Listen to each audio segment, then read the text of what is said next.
बिस्मिल्लाहिर्रहमानिर्रहीम। अस्सलाम वालेकुम नाज़रीन, मैं हूं फैयाज राजा और आप देख रहे हैं मेरा यूट्यूब चैनल और फेसबुक पेज। दोस्तों, खबरें हैं जनाब दिलचस्प और बड़ी बड़ी बात आज जनाब होने जा रही है। कुछ खुलकर कुछ अंदर की अहम तरीन तफसीलात आपके सामने रखेंगे। आखिर चल क्या रहा है इस्लामाबाद में।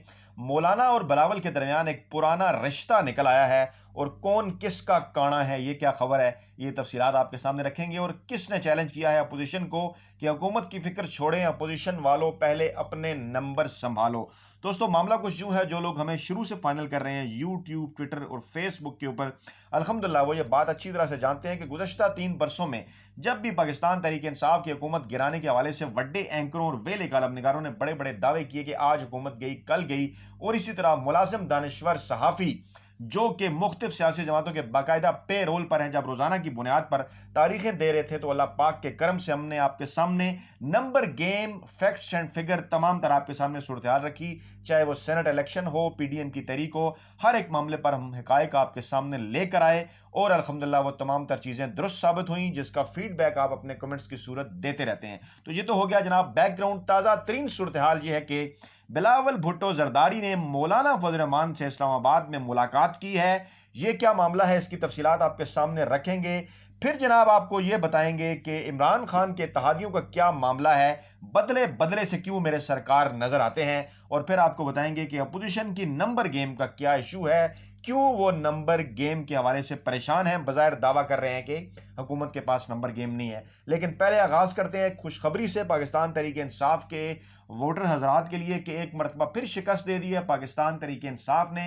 गिलगित बल्तिस्तान की कौंसिल इंतखाबात में पीटीआई ने मैदान मारा है और 6 में से 4 नशिस्तें तहरीक इंसाफ और उनके इत्तेहादियों ने जीत ली हैं, जबकि एक नशिस्त सिर्फ और सिर्फ जो है वो मुस्लिम लीग नून को मिली और एक ही नशिस्त जो है वो पीपल्स पार्टी को मिली। यहां से आप अंदाजा लगा सकते हैं कि जिन बदली हुई हवाओं का जिक्र अपोजिशन करती है, वो बदली हुई हवाएं दूर दूर तक नजर नहीं आ रही। और पाकिस्तान तहरीक इंसाफ ने गिलगित बल्तिस्तान में एक मरतबा फिर अपनी वाजिया जो अक्सरियत है वो उन्होंने साबित कर दी है।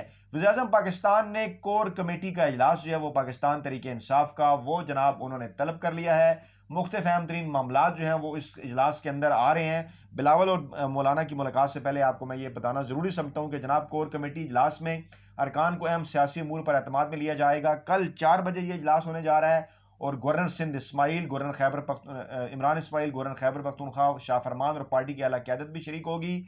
और अरकान के तलब किए गए जो जो जो पार्लियामेंट का मुशतरका इजलास जिसको मौखर किया है, उस पर एतमाद में लिया जाएगा। और ये भी इतलात हैं कि ज़्यादा अरसे के लिए ये मौखर नहीं हुआ, नवंबर के अंदर ही ये इतलात हैं कि ये दोबारा इजलास तलब किया जाएगा। लेकिन उससे पहले हुकूमत चाहती क्या है? हुकूमत उससे पहले इत्तफाक राय चाहती है, पूरा वक्त लेना चाह रही है अपोजिशन को। इसीलिए एक मरतबा फिर अपोजिशन लीडर के साथ राब्ता किया है। कौमी असम्बली के स्पीकर असद कैसर ने एक खत जो है वो उनको लिखा गया है और उन्हें ये कहा गया है कि वो शहबाज शरीफ को एक और मौका दे रहे हैं, अपोजिशन को एक और मौका दे रहे हैं। बाज़ाब्ता खत लिखा है कि इंतखाबी इस्लाहत बिल समेत दीगर अहम कवानीन पर इत्तफाक राय के लिए अपना किरदार अदा करें, हम आपको साथ लेकर चलना चाहते हैं। स्पीकर ऑफिस हुकूमत और अपोजिशन को मुकम्मल सहूलत देगा। अपोजिशन लीडर भी अपना किरदार अदा करें और पार्लियामानी कमेटी ऑलरेडी जो बनी हुई है कानून साजी, इस पर दोबारा बातचीत की जाए।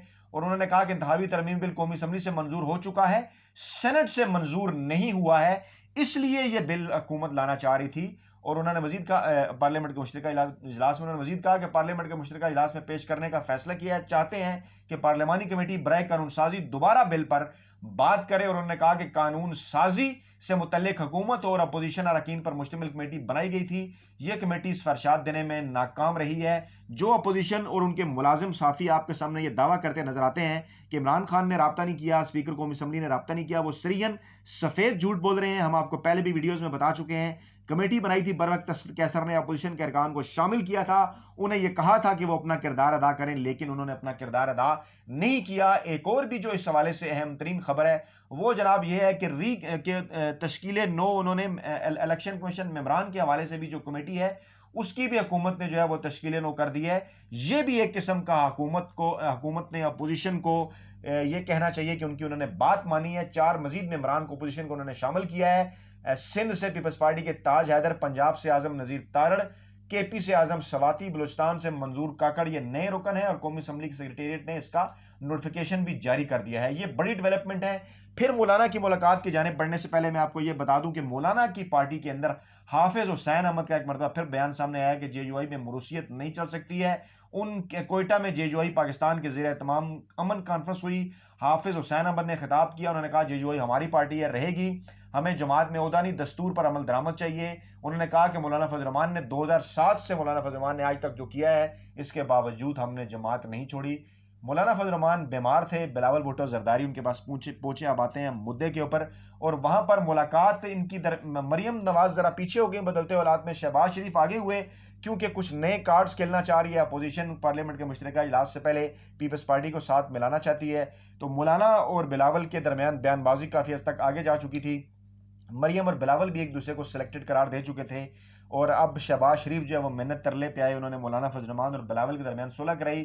بلاول جو ہے وہ مولانا فضل الرحمان کی رہائش گاہ پر پہنچے اور انہوں نے کہا جناب کہ ہمارا آپ بزرگ سیاستدان ہیں, ہمارا آپ سے 3 نسلوں کا رشتہ ہے, پرانا رشتہ نکل آیا. اس رشتے کی میں تھوڑی سی وضاحت کر دوں کہ پہلا رشتہ تھا بھٹو اور مولانا مفتی محمود کے درمیان, اور اس رشتے کی تفصیلات آپ سب کو پتہ ہیں, لیکن ہم دوبارہ یاد دہانی کرا دیتے ہیں کہ مولانا فضل الرحمان اور کے والد محترم مفتی محمود اور ذوالفقار علی بھٹو کے درمیان یہ رشتہ تھا کہ پھانسی کے تختہ دار تک پہنچانے میں بھٹو کو مفتی محمود نے اپنا پورا کردار ادا کیا, اور ایک جمہوری حکومت اس وقت جو بھٹو کی تھی اس کو گرانے کے لیے بھی فوجی اسٹیبلشمنٹ کی گود کے اندر بیٹھ کر اسلام کو انہوں نے سیاست کے لیے استعمال کیا 70 کی دہائی میں, جو کہ ان کے بیٹے مولانا فضل الرحمان بھی بعد میں کرتے رہے. اور پھر جو دوسری نسل ہے اس کا رشتہ بھی آپ کے سامنے رکھیں کہ فضل الرحمان اور بے نظیر بھٹو کے درمیان یہ رشتہ یہ رہا رشتہ کہ نواز شریف کے ساتھ مل کر تحریک عدم اعتماد لے کر آئے. بے نظیر کے خلاف مولانا فضل الرحمان ان کی بھی جمہوری حکومت کو گرانے کی کوشش کی, ان کے خلاف غیر آئینی غیر قانونی حربے استعمال کیے, اور اس وقت بھی انہوں نے اسلام کا نام استعمال کیا. بعد میں کشمیر کمیٹی کی چیئرمینی انہیں ملتی رہی ہر دور حکومت میں, تو پھر اس رشتے کو انہوں نے اور طرح سے مضبوط کر لیا. حالانکہ تصاویر اس زمانے کی اکثر کہیں اب بھی لوگ شیئر کرتے ہیں کہ کیسے وہ بے نظیر بھٹو کے قدموں میں بیٹھے ہوئے ہیں اقتدار کے لیے فضل الرحمان صاحب. اور اب تیسرا رشتہ آپ کے سامنے ہے, اور جس کے اوپر لوگ سوال اٹھاتے بھی نظر آتے ہیں کہ مولانا فضل الرحمان اور بلاول کا کیا یہ نفرت اور محبت کا ملا جلا رشتہ ہے کہ بیان بازی بھی ہوتی ہے اور پھر ایک دوسرے کو منایا بھی جاتا ہے, تو وجوہات اس کی صرف اور صرف اپنے پرسنل انٹرسٹ ہیں. اور ایک رشتہ یہ بھی ہے کہ سندھ میں جب مولانا فضل الرحمان کی جماعت بھٹو کے حلقے میں بھٹوؤں کے خلاف الیکشن لڑتی ہے تو انہیں تحریک انصاف سے لڑکانہ کے اندر اتحاد کرنا پڑتا ہے. یہ جناب اس رشتے کی اگلی شکل ہے. تو یہ وہ رشتہ ہے, امید ہے آپ کو رشتہ اچھی طرح سمجھ آ گیا ہوگا. اب میں آپ کو بتاؤں کہ جو عمران خان کے اتحادی عمران خان کے اوپر پریشر بڑھانے کی کوشش کر رہے ہیں, ان کی میں لفظ یوز کروں گا کیا اوقات ہے, کھل کر میں بات کروں گا. اوقات ان کی یہ ہے کہ کاف لیگ کو پنجاب میں اور جی ڈی اے کو سندھ میں جو طفیلی نشستیں حاصل ہوئیں وہ پاکستان تحریک انصاف کی سیٹ ایڈجسٹمنٹ کے طفیلی حاصل ہوئیں, اور رہی ایم کیو ایم تو وہ زرداری اور نواز شریف کی محبت کی ڈسی ہوئی ہے.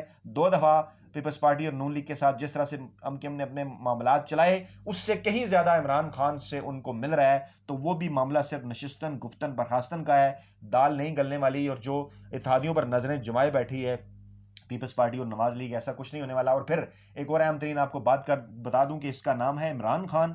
یہ نہ تو بھٹو کی طرح جنرل ایوب کا کانا ہے اور نہ ہی نواز شریف کی طرح جنرل ضیاء کا کانا ہے, اور یہ نہ ہی تو اسے اس طرح سے جو ہے وہ کسی کیس میں پھنسا کر جو ہے وہ عدالت میں پہنچایا جا سکتا ہے کیونکہ اس کے اوپر کوئی کرپشن کا الزام نہیں ہے, اور نہ ہی نواز شریف کی طرح جو ہے وہ یہ کہے گا اگر اس طرح کا کوئی معاملہ ہوا بھی کہ جناب مجھے کیوں نکالا. تو یہ بات سارے سمجھتے ہیں, پاکستانی اسٹیبلشمنٹ, پاکستانی عدلیہ, پاکستانی میڈیا, پاکستانی بیوروکریسی کے اندر موجود شریفانہ سرمایہ کاری بھی یہ بات اچھی طرح سے سمجھتی ہے کہ عمران خان کو مائنس کر کے خدا نہ خواستہ اللہ تعالیٰ عمران خان کو زندگی دے, لیکن میں یہ بات کر رہا ہوں کہ خدا نہ خواستہ اگر عمران خان نہ رہے تو اس وقت تو یہ بات ہو سکتی ہے کہ پاکستان کی مستقبل کی سیاست شاید عمران خان کے بغیر چل پائے. لیکن جب تک عمران خان زندہ ہیں, حیات ہیں, اللہ تعالیٰ کے کرم سے اللہ پاک انہیں صحت و تندرستی عطا فرمائے, اس وقت تک یہ سوچنا کہ عمران خان کے بغیر پاکستان کی مستقبل کی سیاست چلے گی یہ دیوانے کی بڑھ کے مترادف ہے. 156 ارکان کے ساتھ اگر عمران خان خدا نہ خواستہ اپنی مدت پوری نہیں کر سکتے تو پھر 172 ارکان جس کے اندر ملک کی 11 جماعتیں چوں چوں مربے کے ساتھ شامل ہوں گی वो किस तरह अपनी हुकूमत चला पाएंगे जब इमरान खान की भरपूर अपोजिशन के सामने होगी। और फिर ये भी दीवाने की बड़ है जनाब, क्योंकि नंबर गेम हुकूमत के पास पूरे हैं। बिल प्राइवेट मेंबर डे के ऊपर एक आया और उसके हवाले से करारदाद अपोजिशन ने पास कर ली और मीडिया में हर जगह उन्होंने ये शोर कर दिया शायद हुकूमत को शिकस्त होगी। ऐसा कुछ पहले नहीं हुआ। अपोजिशन का कतन ये बिल नहीं था, प्राइवेट मेंबर डे बिल था जिसके ऊपर करारदाद में उस दिन हुकूमत को शिकस्त हुई कुछ वोटों से। लेकिन नंबर गेम इनके पास कम नहीं है। कुछ जाली दानिश्वर साफियों के जरिए एक इस किस्म की खबरें छपाई जाती हैं, ऐसी खबरें छपाई जाती हैं कि हुकूमत को जो अपोजिशन को सादा अक्सरियत के लिए 172 अरकान की जरूरत है, जबकि उनके इशाइयों में बिलावल भुट्टो और शहबाज शरीफ के 180 अरकान शामिल होते हैं। वो आपको ये बात नहीं बता रहे कि अशाइये के अंदर कौमी असम्बली और सेनेट दोनों के अरकान ने शिरकत की। सिर्फ कौमी असम्बली में अपोजिशन को 172 अरकान की जरूरत है। कौमी असम्बली और सेनेट के अरकान की तादाद मिला ली जाए तो वो 342 नहीं रहती, वो 442 बन जाती है। और इस 442 के अवान में अपोजिशन के पास सादा अक्सरियत नहीं है। उनके पास में आपके सामने पहले भी वीडियो पेश कर चुका हूं, 160 के करीब उनके पास अरकान है जो है वो कौमी असम्बली के अंदर, और इसी तरह 50 के करीब अरकान उनके पास सेनेट के अंदर। 210 अरकान है उनके पास, और उनके पास सादा अक्सरियत के लिए 421 से ज्यादा अरकान होने चाहिए, जबकि इमरान खान के पास जो है माफ कीजिए 221 से ज्यादा अरकान होने चाहिए, जबकि इमरान खान के पास इस वक्त 228 अरकान है दोनों जगहों के ऊपर। अब मैं आपको बताऊं कि वो जो शाइया था बिलावल भुट्टो और शहबाज शरीफ की जानिब से, उसमें 210 अरकान को उसूलन शिरकत करनी चाहिए थी, क्योंकि सेनेट और कौमी असम्बली दोनों के अरकान के एजाज में वो शाइया था, लेकिन 210 की बजाय उसमें 180 के करीब अरकान ने शिरकत की। तो जनाब अपोजिशन ये जवाब दे कि उनके 30 अरकान कहां हैं। हुकूमत से मत पूछा जाए कि हुकूमत के अरकान कहां हैं। जब अगर अपोजिशन नहीं मानी तो डेफिनेटली इमरान खान मुश्तरका इजलास के अंदर ये बिल लेकर आएंगे, और अगर इमरान खान ये बिल मंजूर करवाने में कामयाब हो जाते हैं तो वेरी गुड, सबको नजर आ जाएगा कि इमरान खान ने कोशिश की और कामयाब हुए। और अगर खुदा न खास्ता वो नाकाम हो जाते हैं तो इमरान खान को इसमें क्या खोना है पड़ेगा। सारे अपोजिशन का चेहरा पूरी अवाम के सामने आ जाएगा। ये इमरान खान के मतलब के पर्सन को बिल तो है नहीं, इंतखाबी इस्लाहात हैं, नैब इस्लाहात हैं, दीगर FBR की इस्लाहात हैं और दीगर मुल्क के मामलात हैं, खवातीन के हकूक के मुतालिक बिल हैं, कुलभूषण जादेव के मुतालिक बिल है। ये सब कुछ अवाम के सामने रख चुके हैं मशीर पार्लिमानी मूर बाबर अवान। तो जनाब इसमें इमरान खान की कोई शिकस्त किसी किस्म की नहीं है। हर दो सूरतों में अपोजिशन को शिकस्त होगी। अपना बहुत ख्याल रखिएगा, दुआओं में याद रखिएगा। नई वीडियो के साथ जल्द आपकी खिदमत में हाजिर होंगे। अल्लाह ने के बाद।